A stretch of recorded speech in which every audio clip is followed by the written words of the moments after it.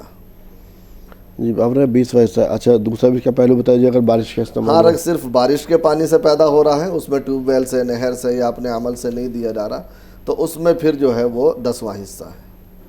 اور اگر دونوں استعمال ہوا تو پھر 20واں ہی ہے. پھر 20واں ہی رہے گا. بارش بھی قدرتی چیز تو روکی نہیں جا سکتی، بارش تو ہونی ہے.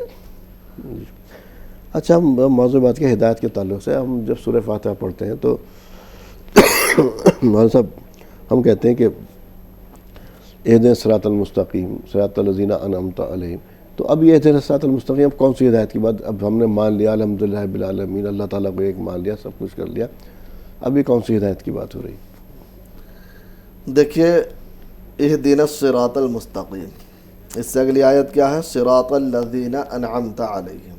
کون سی ہدایت، کون سا راستہ؟ جس پر تو نے انعام کیا ان لوگوں کا راستہ. اس کو دوسری آیت میں اس کو معذرت کے ساتھ ناظرین اس سے پہلے کہ ہم اپنے پروگرام کو آگے بڑھائیں، جو آپ میرے ساتھ رکھے ہوئے پروڈکٹس دیکھ رہے ہیں ان کے بارے میں ایک مرتبہ پھر آپ سبھی حضرات کو جانکاری دے دوں. تمام تر پروڈکٹس ہیں وہ ہمدرد کے تیار کردہ پروڈکٹس ہیں. ہمدرد اپنے پروڈکٹس قدرتی اجزاء سے تیار کرتا ہے. روح افزا آپ سبھی لوگ واقف ہیں، کئی دہائیوں سے ہمارے ساتھ ہیں، اور بہت مشروبات جو ہے بہت سارے مشروب آئے مارکیٹ میں، لیکن کوئی بھی اس کے مد مقابل نہ ٹھہر سکا. روح افزا آج بھی قائم اور دائم ہے. اسی طرح سے روح افزا نے کچھ اور فلیور میں لیمن اور اورنج یہ اسکویشز کے 2 نکالے ہیں. اور خاص طور سے وہ ڈائبٹک پیشنٹ ہیں یا شوگر کے مریض ہیں ان کا خیال کرتے ہوئے ہمدرد نے شوگر فری بھی روح افزا لانچ کیا ہے. اور کچھ فیوژن ٹیٹرا پیک کے اندر بھی لانچ کیے ہیں جیسے کہ لیچی، مینگو، ملک شیک اور لسی. اور کچھ مشروبات اور بھی ہیں جیسے شربت سندل، شربت خس، شربت گلاب اور ریڈ ریش، اور یہ ناریل پانی بھی ہے. اور ساتھ میں یہ اس بغل رکھا ہوا آپ دیکھ رہے ہیں، ایک یہ ہے، اور یہ زعفران ہے رکھا ہوا، کیسر، اس کا بھی استعمال کر سکتے ہیں. اور یہ گلوکوز ڈی کے 2 فلیور میں گلوکوز ڈی، یہ فوری توانائی کے لیے، ایک یہ اورنج میں اور ایک یہ ریگولر فلیور کے اندر ہے، آپ اس کا بھی استعمال کر سکتے ہیں. اور ہینگ رکھا ہوا آپ دیکھ رہے ہیں، تو یہ اب کچھ آتے ہیں کچن کی طرف، جو کچن کے کچھ آئٹم ہیں جیسے ہینگ ہے، مسٹرڈ آئل ہے، یا کچھ مسالے جاتے ہیں اس کے اندر جیسے زیرہ ہے، اور یہ سیاہ مرچ، ہلدی، دھنیا ہے اس میں، اور مرچ ہے. اور سیوئی رکھی ہوئی آپ دیکھ رہے ہیں، اس کا بھی استعمال کر سکتے ہیں. سیوئیوں کا استعمال رمضان میں ہوتا ہی ہے، اور غیر رمضان میں یا عید پر تو بہت ہی اچھے سبھی گھروں میں طرح طرح کی ڈشز اس سے سیوئیوں سے بنائی جاتی. جامع شیری بھی یہاں رکھا ہوا ہے، اس کو بھی آپ استعمال کر سکتے ہیں. شہد کے بارے میں کہا جاتا ہے کہ شہد کا استعمال کرنا سنت ہے، آپ صلی اللہ علیہ وسلم کی پسندیدہ غذاؤں میں سے یہ ایک ہے. تو یہ بہت ساری مشروبات ہیں، پوری ایک باسکٹ ہے ہمدرد کی، اور ہمدرد کا دعویٰ ہے کہ یہ تمام تر چیزیں جو ہیں وہ پیور ہیں.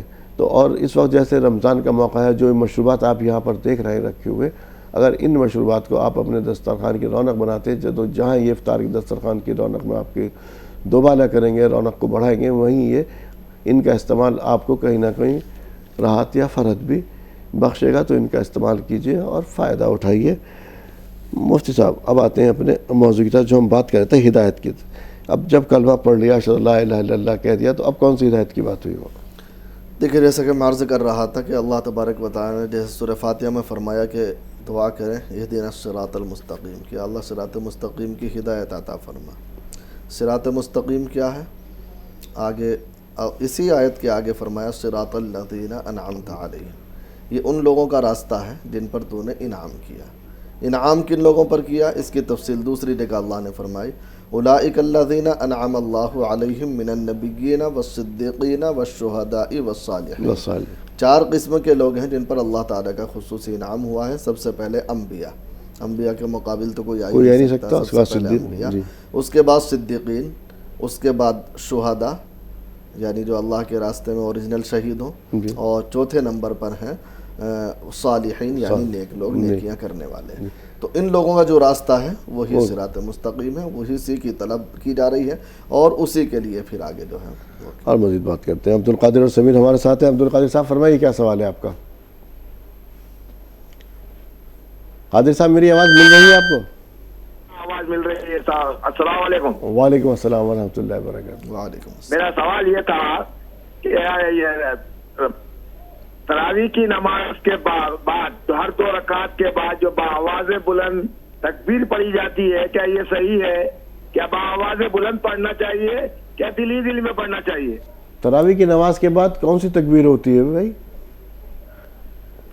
پیغمبران کے نامہ لیے جاتے ہیں. ہر نماز کے بعد سلام پھیرنے کے بعد تکبیر پکارے بآواز بلند تکبیر. آپ کون سے علاقے سے بات کر رہے ہیں؟ حیدرآباد. حیدرآباد. یہ اس کے موقع پر تو ہوتا ہے کہ عید الاضحیٰ کے موقع پر، لیکن آپ نے کہا سلام پڑھنے کا، ذرا وہ پکارتے ہیں وہ الفاظ آپ کو یاد ہیں؟ کیوں قاضی صاحب آپ کو پیغمبر کا نام 2 رکعت میں پیغمبر کا نام لیتے ہیں، 2 رکعت میں خالی سبحان ربی العظیم صبح سے پکارتے ہیں؟ یہ کون سا طریقہ ہے؟ دیکھیے تراویح کے بعد ہر 4 رکعت کے بعد، 2 رکعت نہیں، ہر 2 رکعت کے بعد تو کوئی معاملہ ہے نہیں، 4 رکعت کے بعد ترویحہ ہے یعنی کچھ دیر آرام کرنا. اس کچھ دیر آرام میں کوئی ذکر آ جاتا ہے جیسے سبحان ذی الملک والملکوت، یہ والی دعا ہے، یا کوئی اور دعا ہے، یا اپنی طرف سے کوئی دعا اللہ سے مانگ لے. بعض لوگ اس میں اپنی نفل بھی پڑھ لیتے ہیں، جیسے امام مالک رحمۃ اللہ علیہ کے ماننے والے اکثر 2 نفل اس میں پڑھ لیتے ہیں. تو اس طرح کا ہے تو اللہ کا کوئی بھی ذکر کیا جا سکتا ہے، لیکن اس طریقے سے بلند آواز سے تکبیر کہنا اور جو آپ بتلا رہے ہیں کہ انبیاء علیہم الصلاۃ والسلام کے نام پکارنا، اور یہ چیز تو میں نے آج تک کہیں پڑھی بھی نہیں ہے اور کہیں دیکھا بھی نہیں ہے، اللہ عالم کیا کیفیت ہے، کیا ان کا معاملہ ہے. اب میرے علم میں تو یہ بات نہیں ہے، اور نہ اس طرح کہیں قرآن و حدیث سے یا کیسے سے وہ ہے. ہاں وہ بھی ترویحہ بھی 4 رکعت کے بعد ہے، 2 رکعت کے بعد تو ہے ہی نہیں، تو ہر 2 رکعت کے بعد اس طرح پکارنا تو یہ میرے خیال میں مناسب نہیں ہے. مکہ کے اندر تو لوگ شروعاتی دور میں پورا ایک کیونکہ چھوٹا سا ہوتا ہے ایک طواف کر لیا کرتے تھے. طواف کر لیا کرتے تھے. جی بالکل. سمیر صاحب فرمائیے کیا سوال ہے آپ کا؟ السلام علیکم ورحمۃ اللہ وبرکاتہ. وعلیکم السلام ورحمۃ اللہ وبرکاتہ. میں تراویح پڑھتا تھا، ذرا بخار آئی تو نہیں پڑھ سکتی تراویح. بخار کی خاطر کسی تو دعا بولے جلدی کم ہو جانا. کیا بولا بیٹا؟ میں پورے سوال دہرائیے بیٹا. ہاں تراویح پورے پڑھتا تھا میں. ہاں بخار ہے تھوڑی سی، بخار میں تراویح نہیں پڑھ سکتا ہوں. کیوں اب کیوں نہیں؟ بخار ہے کیا؟ اچھا بخار آ گیا اسے، بخار آ گیا. ٹھیک ہے. دیکھو بیٹا گھبرانے کی بات نہیں ہے. بخار آ گیا تو اللہ تعالیٰ تو رحیم و کریم ہے. ایک پیارے نبی صلی اللہ علیہ وسلم کی حدیث ہے، اس کا مختصر مفہوم بیان کر دوں کہ جو بندہ اپنی تندرستی میں، صحت میں کوئی عمل کرتا ہے نیک، اگر وہ کسی مجبوری کی وجہ سے، بیماری کی وجہ سے وہ عمل نہ کر سکے تو اس کا پورا ثواب اس کو ملتا ہے. تو اگر آپ بخار کی وجہ سے، طبیعت خرابی کی وجہ سے نہیں پڑھ رہے اور آپ پوری تراویح پڑھتے تھے تو انشاءاللہ آپ کو پورا ثواب ملتا رہے گا. جب ٹھیک ہو جائیں پھر پڑھنا شروع کر دیں، ٹینشن نہ لیں. فرزانہ صاحبہ فرمائیے گا کیا سوال ہے آپ کا؟ السلام علیکم. وعلیکم السلام. وعلیکم السلام ورحمۃ اللہ وبرکاتہ. جی مفتی صاحب سے میری 2 سوال ہیں. جی ایک تو یہ بتائیے نماز میں کتنا تک زور سے ہم پڑھ سکتے ہیں سورتیں یا آیاتیں کچھ بھی؟ اور دوسرا سوال یہ ہے مفتی صاحب، ایک میری بہن لگتی ہے تو وہ بیوہ ہے، وہ سونا پہنے ہوئی ہے، یہ ہمیں بتا دیجیے. بیوہ ہے اس کو زکوٰۃ دینا؟ سونا پہنے ہوئے ہیں. اچھا سونا ہوئے ہیں. اچھا بیوہ سونا پہنے ہوئے ہیں. جی بتائیے. دیکھیے بیوہ کے لیے کوئی سونا حرام تھوڑی ہے. بیوہ بھی زیور پہن سکتی ہے، سونا چاندی پہن سکتی ہے، اسے کوئی منع تھوڑی ہے. کیا دقت ہے اگر بیوہ ہے تو؟ ہاں یہ الگ بات ہے کہ زیب و زینت ویسے اختیار کرنا شوہر کے لیے ہے، لیکن اگر وہ زیور وغیرہ پہنتی ہے تو بالکل جائز ہے، کوئی حرج نہیں. بیوہ کو مطلب یہ تو نہیں ہے کہ وہ پوری زندگی غم کی حالت میں گزارے یا پوری زندگی وہ اپنے آپ کو جو ہے اسی ماحول میں گزارے. بالکل پہن سکتی ہے، کوئی دقت کی بات نہیں ہے. کتنی آواز کے ساتھ نماز پڑھی جا سکتی ہے؟ دیکھیے قرات کا مطلب یہ ہے کہ اتنی بلند آواز سے پڑھی جائے کہ اپنے کانوں تک آواز پہنچ سکے. اس طریقے سے یہ پڑھنا سرن ہے، اور عورتوں کے لیے یہی مقدار ہے پڑھنے کی کہ اپنے کانوں تک آواز پہنچے. اگر اس سے بھی یعنی اگر آدمی نارمل ہے تو کم سنتا ہے اونچا، وہ ایک الگ بات ہے. نارمل آدمی کے لیے اپنے کانوں تک آواز پہنچ جائے تو یہ قرات کا کم سے کم درجہ اور سری درجہ ہے. اور آس پاس کے 2-4 آدمیوں کو یا یہ پہلی صف والوں کو آواز پہنچ جائے یہ جہر کا درجہ ہے، کم سے کم درجہ. تو اتنا ہے. اگر اپنے بالکل قریب والے کو ہلکی سی آواز پہنچ جائے تو اس میں بھی مذائقہ نہیں ہے، بس اس سے زیادہ عورتوں کی آواز نہیں ہونی چاہیے. جی ایک اور کالر ہے ہمارے ساتھ. جی فرمائیے کیا سوال ہے آپ کا؟ لائن پر. جی فرمائیے. جی میرا نام مہرو نساء ہے. جی فرمائیے. جی میرے 2 سوال ہے مولوی صاحب سے پوچھنے کے لیے. جی تہجد نماز پڑھتے ہیں نا، کیا سنت ہے کیا نفل پڑھنا؟ اور لوہا کی نماز ہے نا وہ بھی کیا سنت پڑھنا کیا نفل پڑھنا؟ اور اشراق کی نماز ہے نا اس میں بھی کیا سنت پڑھنا، لوہا یہ سنت پڑھنا یا؟ یہ ظہر کی نماز میں کس طرح سے سنت نفل ہو گیا آپ کا؟ دوسری نماز کون سی کہی آپ نے؟ دوسری تہجد کے بعد کون سی نماز کہی؟ میڈم جی نہ کیجیے. نفل پڑھنا آپ پورا بتا دیجیے. آواز بڑھانا گیا میں ایک بار آپ پورا بتا دیجیے. چھوڑیے. جی دیکھیے تہجد کی نماز نفل ہے، اور دن کی کوئی بھی نفل ہے تو اس میں تو آہستہ قرات کرنا ہے. دن کی نوافل میں تو بلند آواز سے کرنا ہی نہیں ہے. اور جو نفل ہے وہ نفل ہیں، جو فرض ہیں وہ فرض ہیں. اگر ظہر کی نماز آپ کی مراد ہے تو ظہر میں 4 فرض ہیں، اس سے پہلے 4 سنت ہیں، اس کے بعد 2 سنت ہیں، پھر 2 نفل ہیں. باقی اگر آپ کا کچھ اور سوال ہے تو پوچھ لیجیے گا. تہجد کی بہرحال نفل ہے، اسی طریقے سے اشراق اور چاشت یہ بھی نفل ہے، اوابین بھی نفل ہیں. اچھا یہ ظہر میں آخر میں 2 نفل رکھے گئے ہیں، عشاء میں بھی نفل رکھے گئے ہیں. تو سنت فرض کے ان نفل کو چھوڑ دیا ہے تو نماز تو میں کوئی فرق پڑے گا؟ یہ نفل رکھے کیوں گئے جیسے اس طرح سے؟ نفل تو ایک اضافی چیز ہے، فائدہ، تاکہ آدمی زیادہ فائدہ اٹھا سکے. اگر چھوڑتا ہے تو کوئی گناہ نہیں ہے، لیکن فقہا نے لکھا ہے بلکہ بڑی تصریح سے کہ جو آدمی نوافل کی پابندی کرتا ہے وہ سنتوں کا پابند رہتا ہے، اور جو سنتوں کی پابندی کرتا ہے وہ واجبات کا پابند رہتا ہے، اور جو واجبات کی پابندی کرتا ہے وہ فرائض کا پابند رہتا ہے. ہوتا کیا ہے، جب آدمی صرف فرض پر اکتفا کرتا ہے تو پھر فرض میں بھی ٹال مٹول ہونے لگتی ہے، کوتاہی ہو جاتی ہے. جب سنتوں کی پابندی کرتا ہے تو کم سے کم وہ واجبات تک تو فکس رہتا ہے، کبھی کبھی سنتوں میں ٹال مٹول ہو جاتی ہے. اور جو نوافل تک کا پابند ہوتا ہے تو نوافل میں اگر بھی ٹال مٹول ہو جائے تو وہ سنت نہیں چھوڑتا. تو یہ ہے مین اصل چیز. محمد ایوب صاحب فرمائیے کیا سوال ہے آپ کا؟ ایوب صاحب سوال بیان کیجئے. السلام علیکم. وعلیکم السلام ورحمۃ اللہ. مفتی صاحب سے میرے دو سوال ہیں. جی. جو ماہ رمضان کس نبی سے شروعات ہوا ہے؟ ٹھیک ہے. ماہ رمضان کا مہینہ کس نبی سے شروعات ہوا ہے؟ دوسرا ہے کہ ایک لڑکے نے سوال کیا تھا کہ بخار آ رہی تراویح کیوں نہیں جا رہا ہوں، اس کی دعا بتا دیجیے آپ. ٹھیک ہے.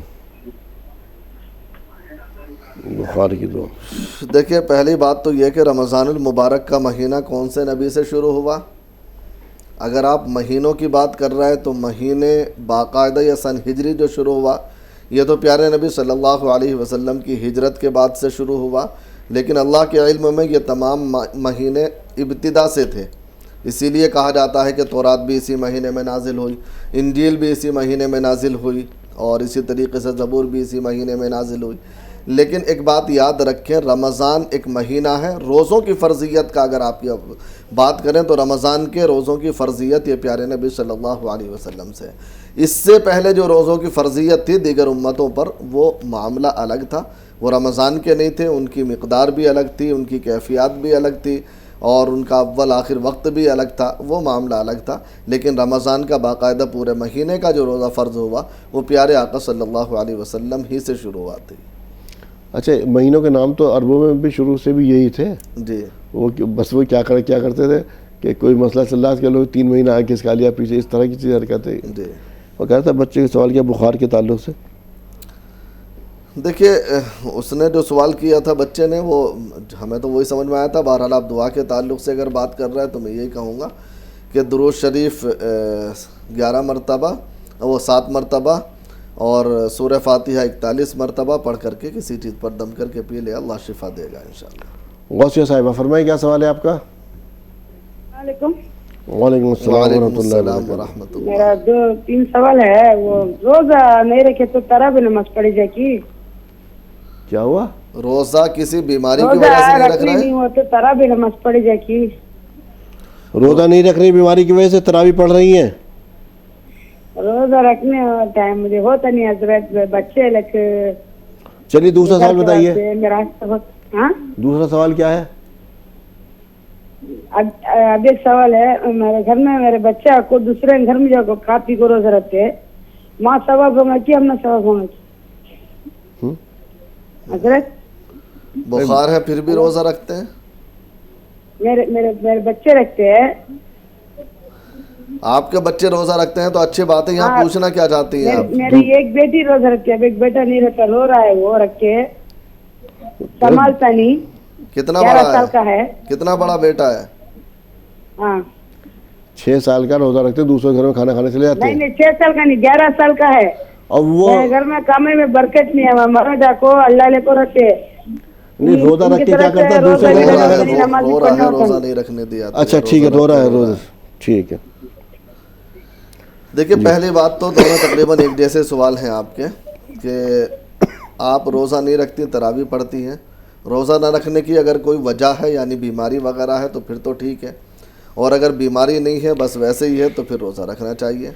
جہاں تک تراویح کا معاملہ ہے تو تراویح اپنی جگہ ہے، تراویح انشاءاللہ ہو جائے گی. اگر بیمار روزہ نہیں رکھتا تراویح پڑھتا ہے تو بالکل پڑھنی چاہیے تراویح، اس کو کوئی دقت نہیں ہے. بچے روزہ رکھ رہی ہے ماشاءاللہ اچھی بات ہے. بچہ 11 سال کا ہے، وہ روزہ نہ رکھنے کی وجہ سے رو رہا ہے یا رکھنے کی وجہ سے، یہ بات ہمیں سمجھ میں نہیں آئی. اگر روزہ نہ رکھنے کی وجہ سے رو رہا ہے تو آپ روزہ رکھوائیں. 11 سال کا بچہ ہے، اس کو ابھی سے عادت ہونی چاہیے.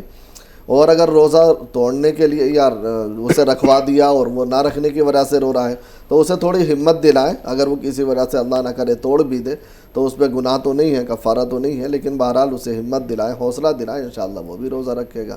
اور اگر وہ رکھنے کے لیے رو رہا ہے تو رکھوائیں, 11 سال کا ماشاءاللہ بڑا بچہ ہوتا ہے, سمجھدار. جی ایک اور کالر شامل کر رہے ہیں. کون صاحب اور کہاں سے بات کر رہے ہیں؟ نام بتائیے, سوال بیان کیجیے. ہیلو جی فرمائیے سر.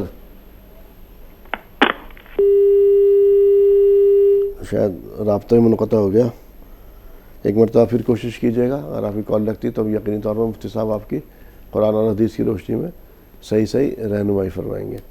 جی ایک اور کالر ہے. کون صاحب اور کہاں سے بات کر رہے ہیں؟ نام بتائیے, سوال بیان کیجیے.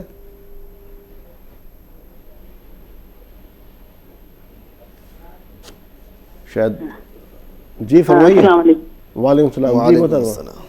ہاں ہم اکولا مہاراشٹر سے ہیں. جی ہمارا سوال ہے جی کہ ہم روزانہ گھر میں نماز پڑھتے ہیں. ہمارے گھر میں ایک بلی کا بچہ ہے جی تو بار بار سامنے آ جاتا ہے, تو کیا اس سے نماز ٹوٹ جاتی ہے؟ ٹھیک ہے.